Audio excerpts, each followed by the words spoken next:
उत्तर कर्नाटक स्वतंत्र राज्याबाबत कागवाडचे आमदार राजू कागे यांच्या विधानाला चिकोडी जिल्हा संघर्ष समितीच्या सदस्यांनी पाठिंबा दर्शवला आहे।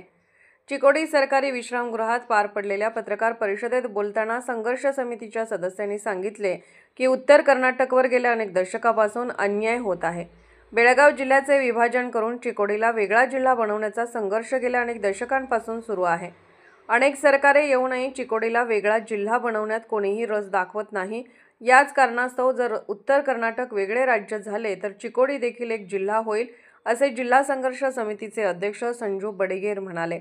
सामाजिक कार्यकर्ते आणि चिकोडी जिल्हा संघर्ष समितीचे सचिव चंद्रकांत हुकेरी म्हणाले, कागवाडचे आमदार राजू कागे यांचे वेगळ्या राज्याबाबतचे विधान स्वागतार्ह आहे। उत्तर कर्नाटकला नेहमीच सावत्रपणाची वागणूक दिली जात आहे। दक्षिण कर्नाटकात असे जिल्हे आहेत जे एकमेकांपासून 10 किलोमीटर अंतरावर आहेत, पण बेळगाव जिल्हा इतका मोठा असूनही त्याचे विभाजन का होत नाही, या कारणास्तव ते म्हणाले की आम्ही उत्तर कर्नाटकातील वेगळ्या राज्याच्या संघर्षाला पाठिंबा देतो। यावेळी रुद्रय्या हिरेमठ, अमोल नावी, सिद्धराम करगावे, रमेश डांगेर, जकप्पा बिळगी आदी उपस्थित होते। एसबी न्यूजसाठी इंगळीहून राजू कोळी। ಪ್ರತ್ಯೇಕ ರಾಜ್ಯ ಬೇಕಂತ ನಮ್ಮ ರಾಜು ಕಾಗೆ ಸಾಹೇಬ್ ಕೇಳಿದರು। ಅದಕ್ಕೆ ಅದು ಸತ್ಯ ಅಂತ ಹೇಳ್ಬೋದು। ಯಾಕಂದ್ರೆ ಕಿತ್ತೂರು ಕರ್ನಾಟಕ ಅಭಿವೃದ್ಧಿ ಆಗಬೇಕಂತ ಒಂದು ಕಾಯ್ದೆ ಮಾಡಿರ್ತಾರೆ, ಸರ್ಕಾರ ಕಾಯ್ದೆ ಮಾಡಿ ಆ ಕಾಯ್ದೆ ಪ್ರಕಾರ ಅನುದಾನ ಕೊಡಾಕತ್ತಿಲ್ಲ, ಇವರು ಅಭಿವೃದ್ಧಿಗೆ ಆಗಾಕತ್ತಿಲ್ಲ। ಪ್ರತಿಯೊಂದು ವಿಷಯದಾಗ ಇವರು ಮಲ್ತಾಯಿದವ್ರನ್ನೇ ತೋರಿಸ್ಕೊತ ಬಂದರು। ರಾಜಕೀಯ ಕ್ಷೇತ್ರ ಇರ್ಬೋದು, ಬೇರೆ ಬೇರೆ ಕ್ಷೇತ್ರ ಇರ್ಬೋದು, ಯೋಜನೆಗಳು ಇರ್ಬೋದು, ಎಲ್ಲಾನು ದಕ್ಷಿಣ ಭಾಗಕ್ಕೆ ಅವರ ಹೆಚ್ಚು ಒತ್ತು ಕೊಡುವಂಥ ಕೆಲಸ ಮಾಡ್ತಾರೆ।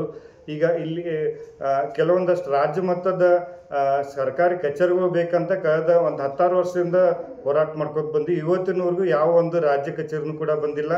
ಮತ್ತು IT-BT ಬೇಕಂತನೂ ಕೇಳಿದೆವು ನಾವು, ಅವತ್ತು ಅದನ್ನು ಕೊಡಾಕ್ತಾ ಇರಲಿಲ್ಲ। ಇದನ್ನೆಲ್ಲ ನೋಡಬೇಕಾದ್ರೆ ಅದನ್ನು ನಾವು ಖಂಡಿಸ್ಬೇಕಾಗ್ತೈತಿ ಮತ್ತು ಪ್ರತ್ಯೇಕ ರಾಜ್ಯ ಕೇಳುವಂಥ ಪರಿಸ್ಥಿತಿನೂ ನಿರ್ಮಾಣ ಆಗ್ತೈತಿ। ನಾವು ಚಿಕ್ಕೋಡಿ ಜಿಲ್ಲಾ ಹೋರಾಟ ಸಮಿತಿಯಿಂದ ಒಂದು ವೇಳೆ ಚಿಕ್ಕೋಡಿ ಜಿಲ್ಲಾ ನೀವು ಮಾಡೋಕ್ಕೆ ಹಿಂದೆ ಸರಿದಂದ್ರೆ ನಾವು ಪ್ರತ್ಯೇಕ ರಾಜ್ಯಕ್ಕೆ ಬೆಂಬಲ ಕೊಡಬೇಕಾಗ್ತೈತಿ, ಬೇಡಿಕೆ ಇಡಬೇಕಾಗ್ತೈತಿ। ಮತ್ತು ನೀವು ಮಾಡಲಿಲ್ಲ ಅಂದ್ರೆ ನಾವು ಅದಕ್ಕೆ ಸಪೋರ್ಟ್ ಮಾಡ್ತೀವಿ, ಉಗ್ರ ಹೋರಾಟ ಮಾಡೋಕ್ಕೂ ನಾವು ಸಿದ್ಧರಾಗಿದ್ದೀವಿ ಅಂತ ಹೇಳ್ತೀವಿ ಸರ್। ಓಕೆ, ಎಲ್ಲ ದಕ್ಷಿಣ ಕರ್ನಾಟಕದಾಗ ಇದ್ದಿದ್ದವು ಮತ್ತು ನಮ್ಮ ಬೆಳಗಾವಿ ಜಿಲ್ಲೆಗಂತೂ ಮಹಾ ಇದು ಮಾಡತ್ತಾರ, ಅಂದರೆ ಮಲ್ತಾಯಿದವ್ರನ್ನ ಸಾಕಷ್ಟು। ಈಗ ನೋಡಿರಿ ದಕ್ಷಿಣದಾಗ ಹೋದ್ರೆ ನೀವು 10 ಲಕ್ಷ ಜನಸಂಖ್ಯೆದೊಳಗೆ 5-10 ಕಿಲೋಮೀಟರ್ ಒಂದು ಜಿಲ್ಲಾಗಳಾಗಿದ್ದವು। ಕರ್ನಾಟಕ ರಾಜ್ಯದಾಗ ದೊಡ್ಡ ಜಿಲ್ಲೆ ಬೆಳಗಾವಿ ಜಿಲ್ಲೆ ವಿಭಜನೆ ಮಾಡಿ ಚಿಕ್ಕೋಡಿ ಪ್ರತ್ಯೇಕ ಜಿಲ್ಲೆ ಮಾಡಿರಿ ಅಂತಂದರೆ 20-25 ವರ್ಷದ ಹೋರಾಟದಿಂದ ಸುದ್ದ ಮಾಡೋಕ್ಕೆ ತಯಾರಿಲ್ಲ। ಈಗ ನಮ್ಮದು ದೊಡ್ಡ ಅನ್ಯಾಯ ಆಗೈತೆ ರೀ। ಯಾಕಂದ್ರೆ 50 ಲಕ್ಷ ಜನಸಂಖ್ಯೆಯಲ್ಲಿ 10 ಲಕ್ಷ ಜನಸಂಖ್ಯೆಯಲ್ಲಿ 50 ಲಕ್ಷ ಜನಸಂಖ್ಯೆ ಅಂದ್ರೂ ಒಂದೇ ಅಖಂಡ ಬೆಳಗಾವಿ ಜಿಲ್ಲೆ ಇಟ್ಟಿದ್ದಾರೆ, ಇದು ವಿಭಜನೆ ಮಾಡೋಕ್ತಾ ಇರಲಿಲ್ಲ। ಮತ್ತು ಉತ್ತರ ಕರ್ನಾಟಕದಾಗ ವಿಶೇಷವಾಗಿ ಜನಪ್ರತಿನಿಧಿ ಒಂದು ಇಚ್ಛಾಶಕ್ತಿ ಕೊರತೆ ಐತ್ರಿ, ಇಚ್ಛಾಶಕ್ತಿ ಇಲ್ಲಿ ಅವರಿಗೆ।